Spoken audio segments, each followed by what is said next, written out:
Gracias, director. Buenas tardes a todos. De los dos temas que me toca tratar, empezaré por el del registro.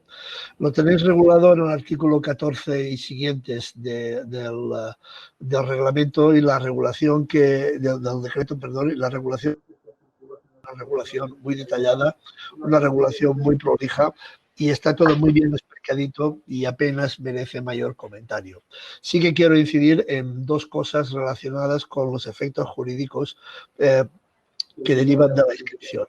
El primero es el tema de los efectos publicitarios. La inscripción conlleva los efectos publicitarios típicos de cualquier inscripción en un registro público, y eso es lo que permite a los administrados o a cualquier ciudadano es contrastar a través del registro cuáles son las entidades urbanísticas colaboradoras que están inscritas en el registro, así como las personas que forman parte de dichas entidades colaboradoras, y desde este punto de vista pues tutelar si se cumplen aspectos determinados, como por ejemplo el régimen de incompatibilidades, etcétera. Es decir, el registro nos permite desde el punto de vista publicitario que la ciudadanía tenga conocimiento y en cierto modo control de las entidades urbanísticas colaboradas que en él están inscritas. Más importante que esto son los efectos constitutivos que el artículo 19 del decreto atribuye a la inscripción registral. Es decir, la inscripción de una entidad urbanística colaboradora en el registro genera efectos distintos de los meramente declarativos y le da carácter al decreto de efectos constitutivos. ¿En qué se diferencian? Bueno, pues actos meramente declarativos son aquellos que generan efectos ex nunc, es decir, efectos del pasado. Un acto declarativo de una administración pública es aquel que se produce después de que hayan ocurrido unas determinadas cosas. Por ejemplo, una sentencia es un acto declarativo en el sentido de que efectúa un pronunciamiento conforme a derecho de sucesos ocurridos anteriormente. Los actos constitutivos tienen efectos ex nunc y por tanto tienen ventana de cara a futuro. Esto supone que la inscripción en el registro da carta de legitimidad a las ECUPs para que los certificados que emitan a partir de ese momento tengan efectos jurídicos, y particularmente el efecto de desplazamiento que os ha comentado Óscar. Las consecuencias prácticas de carecer de esos efectos constitutivos supondrían o se traducirían en un vicio de legalidad, que fundamentalmente estarían viciadas de anulabilidad, y podría dar lugar a la anulación del acto administrativo que hubiera emitido la administración con cargo o apoyándose en ese certificado de la ECUP.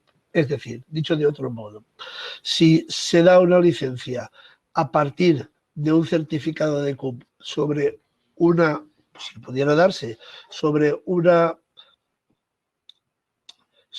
ECUP no inscrita, o que a posteriori se demostrara que hubiese un vicio en la inscripción, ese vicio, por los efectos constitutivos que tiene el propio certificado, afectaría al acto administrativo final, a la licencia, y posiblemente determinaría su anulabilidad.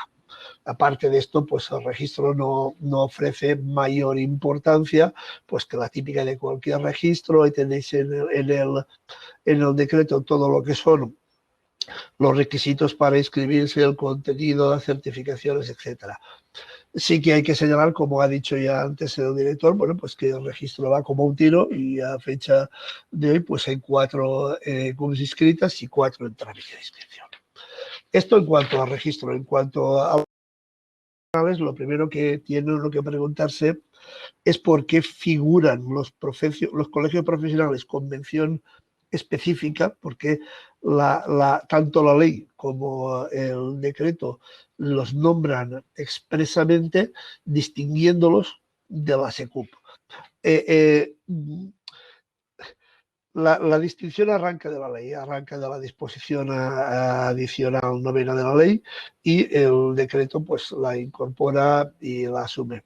¿Por qué ocurre esto? Bueno, pues la única explicación hemos de buscarla en lo que han sido tradicionalmente los colegios profesionales en España. Se trata pues de entes o de corporaciones profesionales que están a caballo entre lo público y lo privado, que tradicionalmente han colaborado con las entidades públicas en la prestación de servicios ligados con la función de policía de la actividad urbanística. Fundamentalmente los colegios profesionales históricamente han colaborado con los ayuntamientos mediante convenios, pues bien emitiendo informes de cara a los procedimientos de otorgamiento de licencias, y de algún modo pues la ley ha querido reconocer ese servicio y les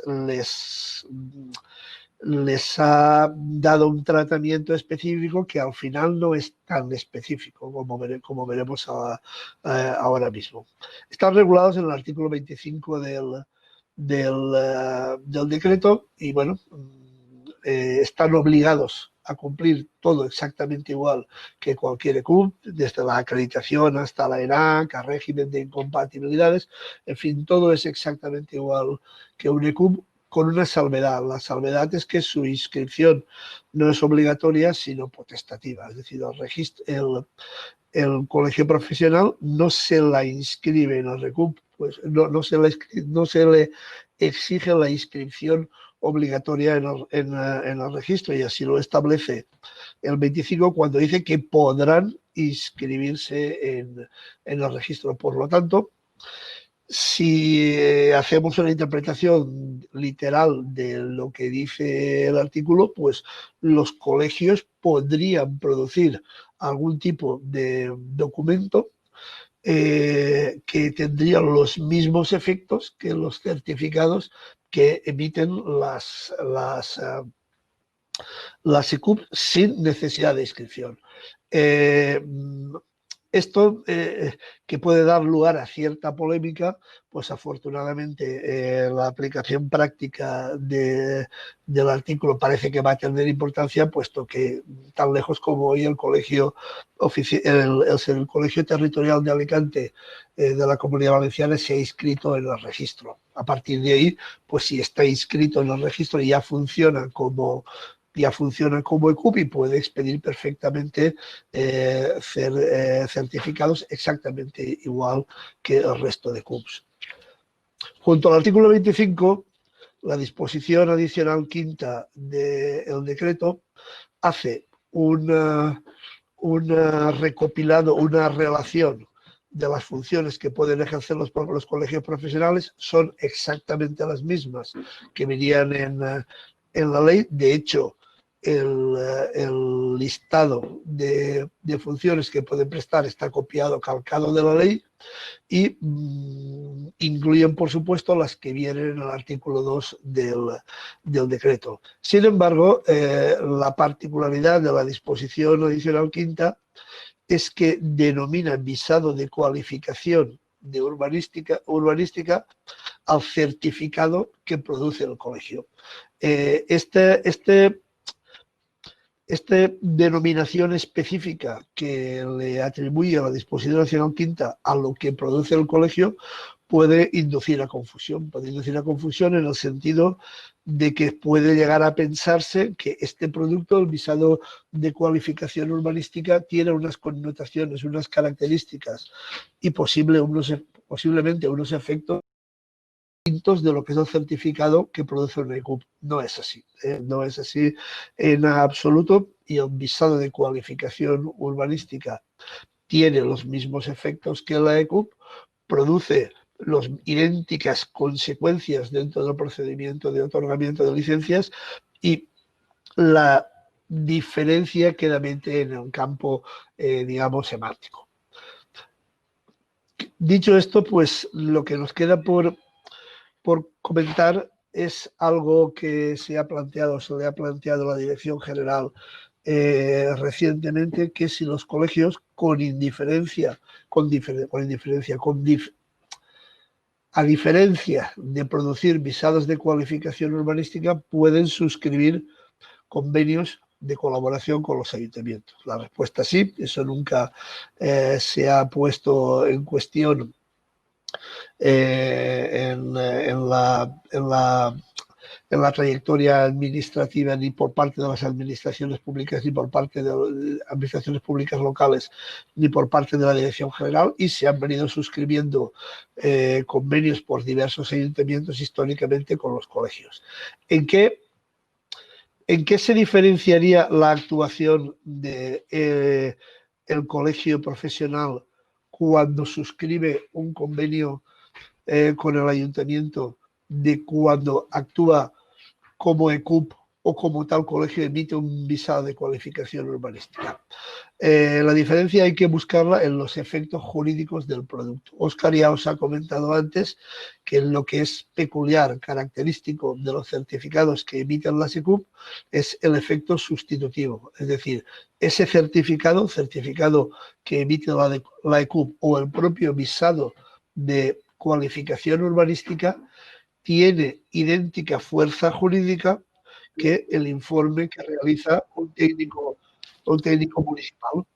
Es decir, si en un procedimiento de otorgamiento de licencia el informe del técnico municipal es un informe que da prueba de veracidad de los hechos que son pertinentes al objeto de la concesión de la licencia, pues, por ejemplo, el técnico en su informe dice que la altura de cumbrera de 10 que tiene el edificio que está informando está por debajo de los 19 que marcan las ordenanzas urbanísticas del planeamiento general y cumple, o bien si te dice que la edificabilidad que está materializando el proyecto está dentro de la permitida por las ordenanzas del plan general, esas afirmaciones que vienen en un informe técnico municipal son afirmaciones que participan de la presunción iuris tantum de veracidad administrativa y, por lo tanto,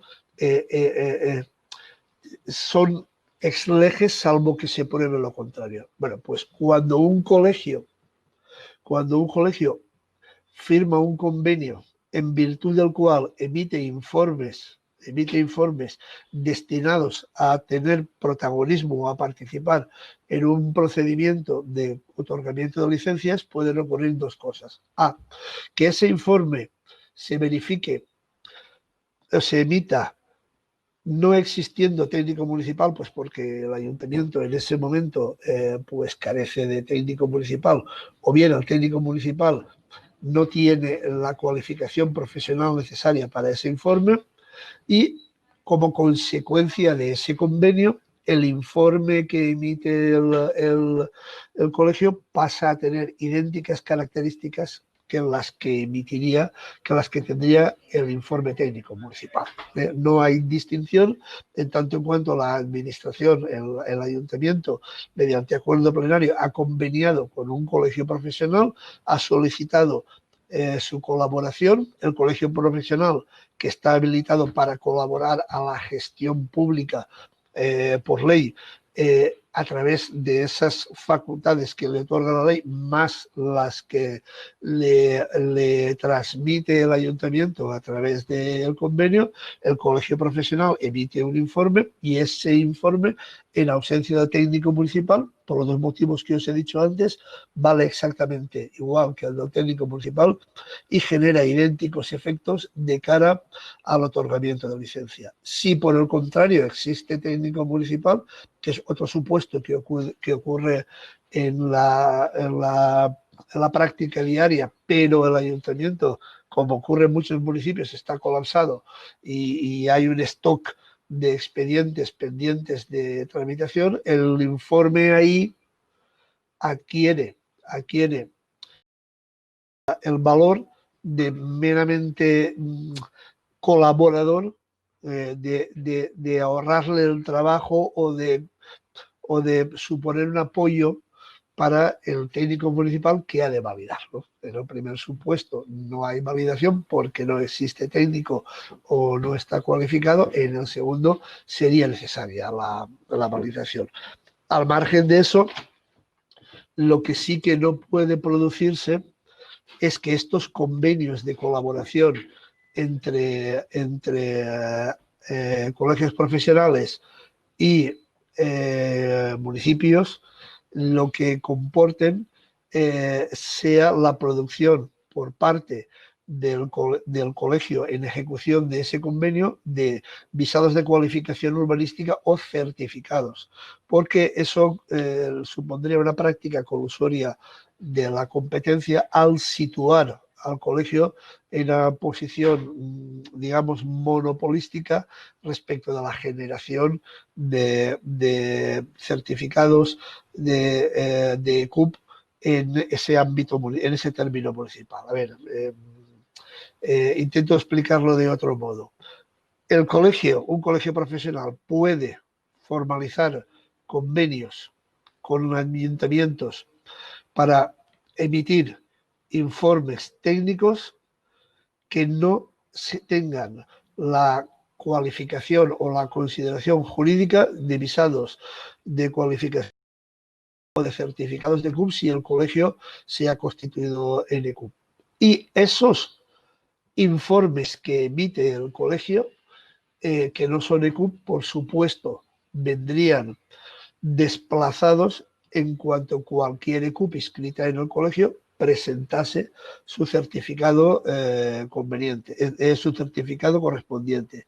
Es decir, que en ningún momento puede el colegio profesional, que sea vía convenio, situarse en una posición que excluya la presentación de certificados por parte del resto de ECUPs. Yo creo que eso está claro y no está claro.